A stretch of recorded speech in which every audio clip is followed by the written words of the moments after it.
Assalamualaikum warahmatullahi wabarakatuh. Apa kabarnya Anda di sore hari ini? Senang sekali saya Nana Zen jumpa hadir kembali tentunya di podcast Tilik Desa. Kali ini saya akan berbincang-bincang langsung dengan Bapak Cahyono dan Pak Muhaimin selaku perwakilan Kesra dari Taman, dan kita akan ngebahas tentang DTKS dan SIKNG. Kira-kira bakal seperti apa? Oke, kita langsung aja ke narasumbernya. Halo Pak, apa kabarnya? Baik. Baik, Bapak Muhaimin baik juga? Oke. Ini ngobrol-ngobrol tentang Pak DTKS ya Pak ya. Ini seperti apa Pak? Terima kasih. Ya, ingin saya sampaikan tentang kepanjangan dari DTKS. DTKS kepanjangan dari Data Terpadu Kesejahteraan Sosial. DTKS ini dulu namanya BDT, Basis BDT. Data Terpadu. Oke. Ya. Diawali dari sensus ekonomi tahun 2005. Ya. Sensus ekonomi tahun 2005 inilah yang sebagai dasar untuk penentuan BLT dan program Keluarga Harapan. Kemudian dari sensus ekonomi 2005 diperbaiki lagi PPLS tahun 2008 ya. Pendataan program perlindungan sosial tahun 2008. Ini juga yang melakukan adalah BPS. BPS tetap mengajak atau merekrut dari tenaga desa. Di situ dulu yang direkrut adalah perangkat desa, kemudian warga desa yang dianggap potensi atau mampu. Belum valid tahun 2008, kemudian diadakan lagi PPLS tahun 2011. Lebih sempurna lagi tahun 2011 ya. Mulai istilahnya verifikasi data mulai bagus ya. Tadinya angka kemiskinan begitu tinggi, di tahun 2011 menurun ya. Karena banyak verifikasi data yang atau data-data kemiskinan yang disempurnakan. Tahun 2015 muncullah tanggal 12 Februari 2012 data PPLS ini kemudian oleh TNP 2K, Tim Nasional Percepatan Kemiskinan. Ya.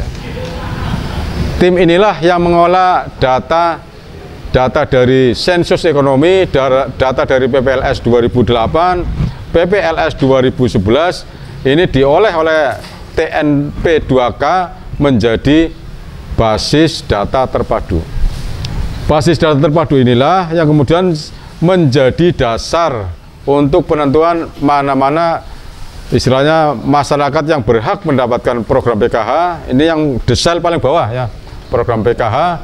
Kemudian di atasnya lagi desail kedua yang mana-mana masyarakat miskin yang berhak mendapatkan program BPNT ya. BPNT, bantuan pangan non tunai. Kemudian di atasnya lagi masyarakat miskin yang berhak mendapatkan program PBI atau sekarang yang istilahnya kartunya bernama kartu kesehatan itu ya, KIS ya, Kartu Indonesia Sehat. Nah, itu semua berbasis atau berdasar pada BDT ya. Kemudian istilah BDT ini tahun 2019 disempurnakan atau dirubah namanya menjadi DTKS, Data Terpadu Kesejahteraan Sosial. Tetap data terpadu kesejahteraan sosial ini yang dulunya pemerintahan desa tidak dilibatkan, untuk tahun 2019 ini pemerintahan desa mulai dilibatkan untuk verifikasi data. Ini dibuktikan kesra-kesra dikumpulkan oleh dinas sosial, diberikan ilmu tentang pengoperasian aplikasi SIKNG. Sampai sekarang sudah mulai pandai ya, bahkan sudah mulai lihai nih, kesra-kesra sudah mulai lihai untuk mengoperasikan aplikasi SIKNG, Sistem Informasi Kesejahteraan Sosial Next Generation. Itu SIKNG.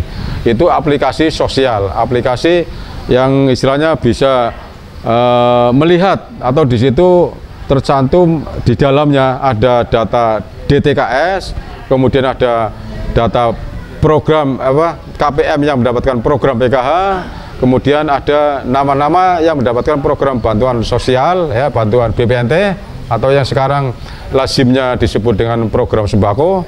Kemudian ada lagi yang desel ketiga, nama-nama orang-orang miskin yang mendapatkan program PBI, ya, bantuan iuran, ya, yang gratis dari pemerintah, atau yang mendapatkan kartu KIS, ya. Itu dasarnya di aplikasi itu ada semua lengkap, ya. Dan ini rata-rata kesra-kesra di Kecamatan Taman sudah bisa mengoperasikan semua tentang aplikasi ini, sudah menguasai semua. Dan dari tahun 2019 sampai sekarang ini kesra-kesra aktif melakukan verifikasi data terus, ya. Yang miskin belum tercover di dalam data diusulkan masuk dulu ke DTKS, kemudian DTKS baru kemudian bisa diusulkan untuk mendapatkan program-program bantuan sosial. Demikian juga yang sudah masuk dalam program PKH, masuk dalam program BPNT, masuk dalam program PPI, kalau memang sudah mampu, ini dari Kesra istilahnya mengeksekusi, memang harus disingkirkan karena dirasa atau dianggap sudah mampu. Eksekusi atau pengeluaran keanggotaan dari program-program sosial tersebut antara lain satu, meninggal dunia, Mbak. Ya. Meninggal dunia. Nah, meninggal dunia kalau punya ahli waris, ya, bisa diwarisi oleh ahli warisnya, bisa diturunkan, ya, dilimpahkan. Kalau tidak punya, berarti hilang. Kemudian pindah alamat, ya. Pindah alamat. Kalau masih sekitaran Kecamatan Taman, ya, saya himbau nggak usah diotak-atik, ya, karena masih satu wilayah. Kalau sudah keluar ke kecamatan baru istilah dieksekusi. Kemudian yang dianggap mampu itu juga harus dieksekusi. Kemudian yang menolak bantuan juga ada, ya, karena entah kenapa ada alasan tertentu kemudian menolak bantuan itu juga ada. Ini kawan-kawan Kesra sudah melakukan kerja semacam itu, tetap harus berdampingan dengan saya terus. Saya sendiri kalau tidak dibantu oleh Kesra-Kesra, ya saya akan kerepotan sekali. Masalahnya tenaga kesejahteraan hanya satu saya toh. Iya. Nah, kalau desa tidak membantu, otomatis saya tidak bisa bekerja maksimal. Betul. Dan untuk tujuannya sendiri, Pak, itu sebenarnya buat apa gitu, DTKS itu? Oh, DTKS. Iya. Ya, DTKS tadi sudah saya sebutkan bahwa merupakan basis data, ya, basis data terpadu untuk istilahnya digunakan untuk bukan hanya untuk bantuan sosial aja, Mbak, termasuk ada istilahnya program yang tidak layak huni juga harus merujuk pada DTKS. Termasuk program apa? Dinas-dinas lain pun kalau ada bantuan tetap harus merujuk pada DTKS, termasuk RTLH, termasuk bantuan apalah. Di situ harus ada istilahnya misalkan kube juga harus apa, kelompok usaha bersama, harus keanggotanya juga yang sudah masuk dalam DTKS. Kalau belum ya tidak bisa, harus masuk DTKS dulu. Jadi DTKS bukan hanya untuk program bantuan sosial toh, tapi untuk dinas-dinas lain juga kalau ada program RTLH atau yang lain bisa merujuk ke DTKS tersebut, harus, itu wajib hukumnya. Oke. Ya. Kemudian ini Pak, yang SIKNG ini, ini kan sekarang dibuat sebagai aplikasi ya, untuk mempermudah. Nah ini buat warga gimana sih caranya Pak? Apa memang udah tersedia di Play Store atau gimana? Nah, di sini kan warga ada dua, yang sudah masuk dalam data mendapatkan bantuan, ya, atau yang belum, ya. Ini bagi yang belum, ya, tetap usul ke desa melalui Kesra, ya. Oh, harus usul dulu ya. Ya, misalkan dalam desa Pedurungan atas nama ini miskin tapi tidak mendapatkan bantuan apa-apa, silakan usul, ditampung dengan menyertakan KK dan KTP. Okay. Nanti dari Kesranya menghimpun, ya, 1, 2, 3 dan seterusnya, terkumpul satu desa. Ini Kesranya tidak bisa semata-mata menentukan sendiri, wah ini biar dapat bantuan, tidak bisa, Mbak. Harus melalui proses musyawarah desa, yang harus dihadiri kepala desa, perangkat desa, BPD, RT/RW, dan perwakilan masyarakat. Harus, tidak bisa kepala desa pun sama, tidak bisa semena-mena karena kepala desa ini saudara saya miskin, saya usulkan supaya dapat bantuan. Iya. Harus tetap melalui Musdes, musyawarah desa. Betul. Ini kan kayak kemarin kasus ada ini Pak yang katanya double gitu ya Pak ya, dapat bantuan. Ini kok bisa Pak? Ini kenapa bisa seperti itu kan? Iya.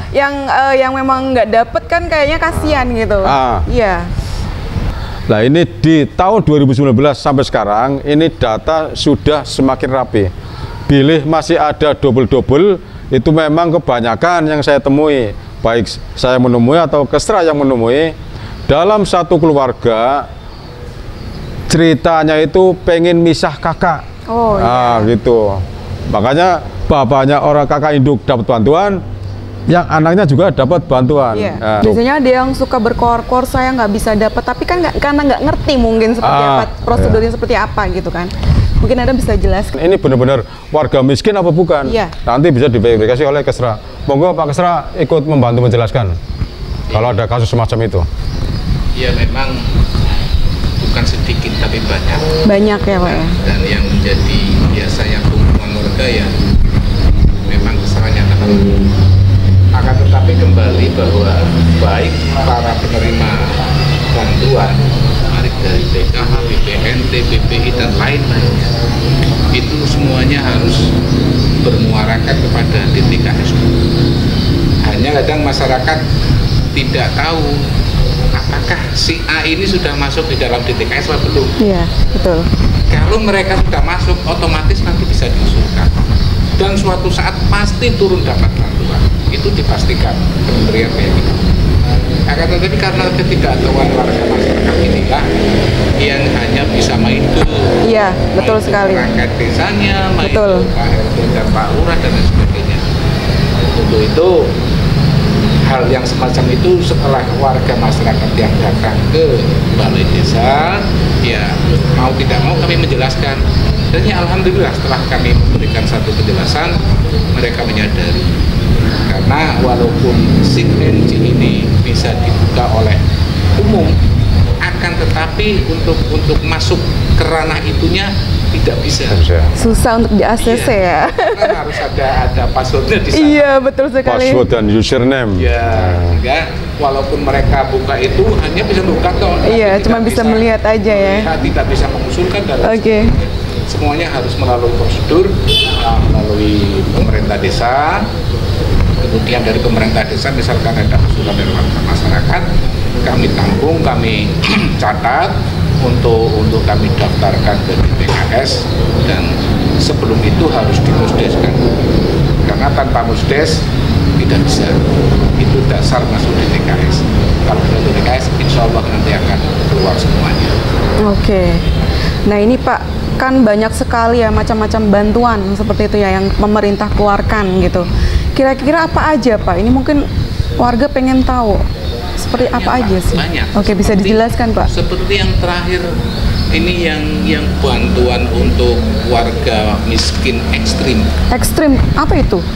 Ya berarti kategorinya sudah teramat sangat menurut ukuran sana. Ekstrim. Jadi kemiskinannya itu Berarti sudah betul-betul iya, betul-betul udah ya, di bawah sekali ya. Iya, iya, dan iya. mereka Oke. dapat bantuan. Dan yang dapat bantuan itu ya mereka yang mendapatkan PKH, mendapatkan BPNT, BPI, ditambah itu tadi ekstrim. Sehingga walaupun double-doublean memang itu jatah mereka. Oh, oke. Dan tidak semuanya mendapatkan. Menurut ukuran pemerintah yang kami sayangkan yaitu tadi memberikan bantuan ekstrim, tapi kami pemerintah desa tidak ngerti, tahu-tahu sudah bentuk nama gitu. Sehingga yang menjadi kecemburuan ini mereka bagi warga masyarakat yang sama-sama mendapatkan BPNT PKH miskin sekali tidak mendapatkan, hanya saja yang menjadi ketimbangan yang agak mending ini mendapatkan. Iya. Ini kesulitan kita yang ada di pemerintah desa itu yang paling bawah, karena dari atas ini sudah dalam bentuk nama, kita tidak bisa ngetik-ngetik. Padahal yang kami harapkan kalau misalkan ada program kayak gitu, pemerintah desa kasih keputusan dulu, ini ada akan bantuan semacam ini, misalkan bantuan keuangan kayak tadi yang berbentuk ekstrim tadi, ini ada jatah untuk Pedurungan, misalkan desa saya Pedurungan mendapatkan kuota sekian, silakan pilih warganya. Betul. Itu nanti akan belum tepat sasaran. Betul. Iya, yang menjadi tidak tepat sasaran karena dari sana sudah dalam bentuk nama. Iya. Berarti harus direvisi ini ya, harus direvisi ulang. Iya, Apa karena mungkin sekarang ada sistem SIG-NG ya, Pak ya? Iya.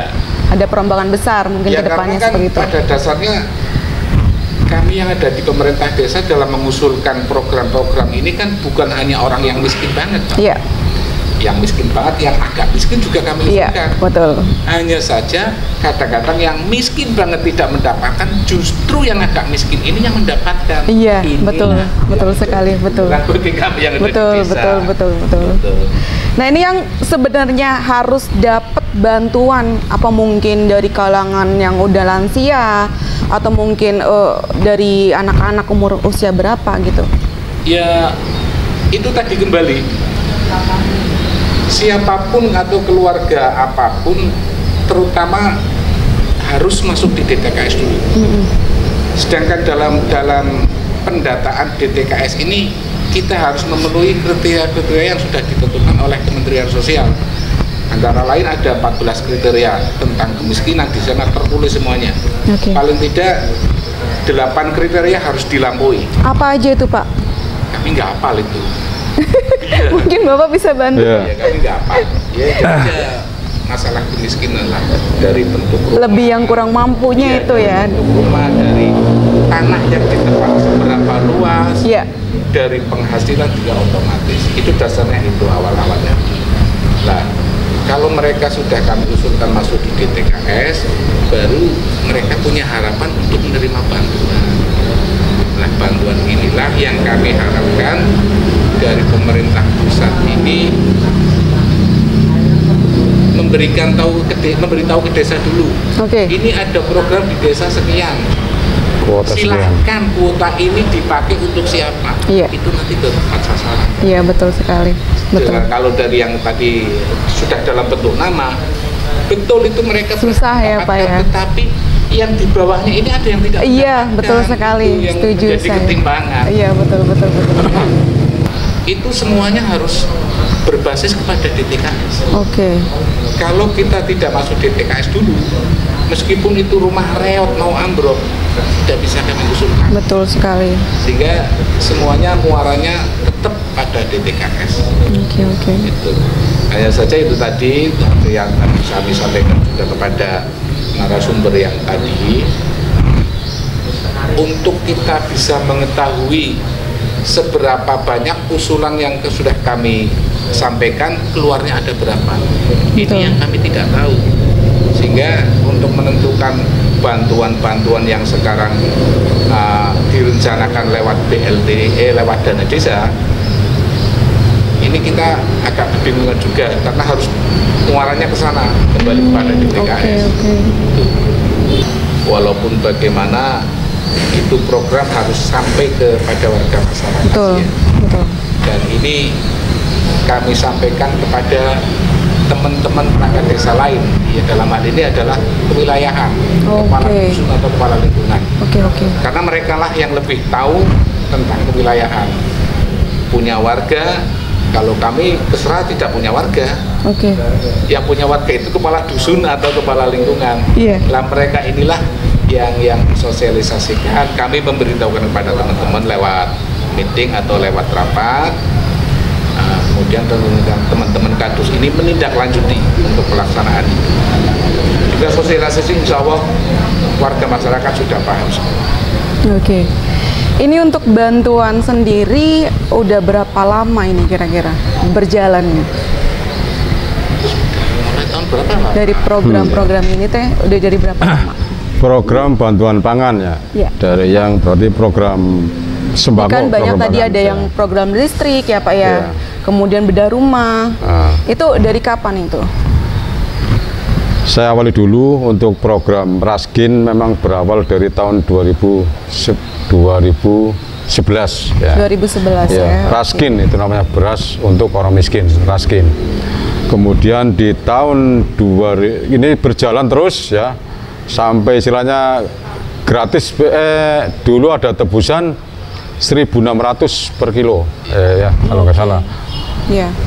Warga miskin mendapat beras tapi harus menebus, istilahnya menebus 1.600 per kilo ya.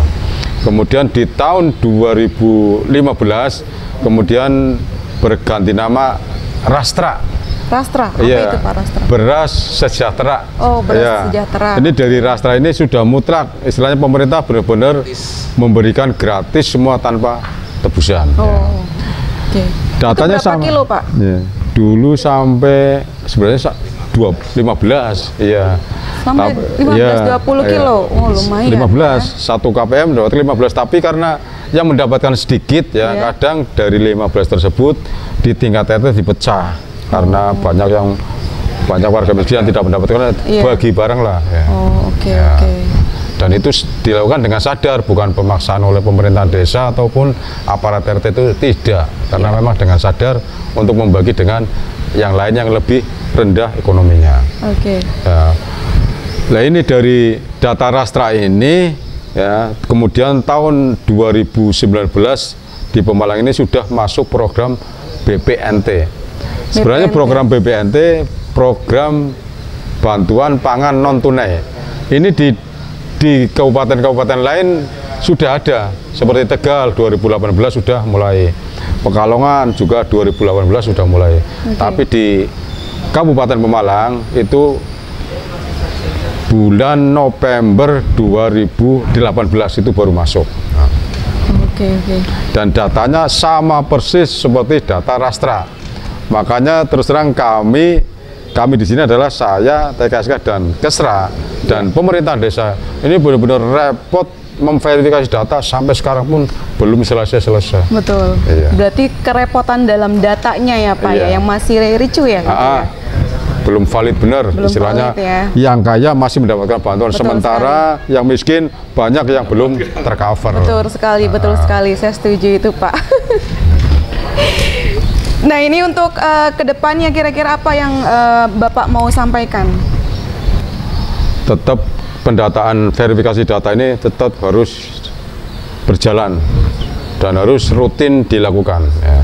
Karena masih banyak sekali warga miskin yang belum tercover dalam data DTKS.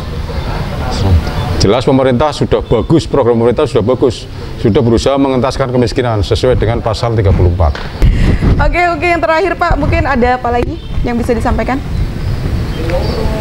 Mungkin dari Kesra? Iya, kami sih tetap berharap yang namanya program ini program pusat dan sangat baik bagi warga masyarakat, terutama bagi warga masyarakat miskin.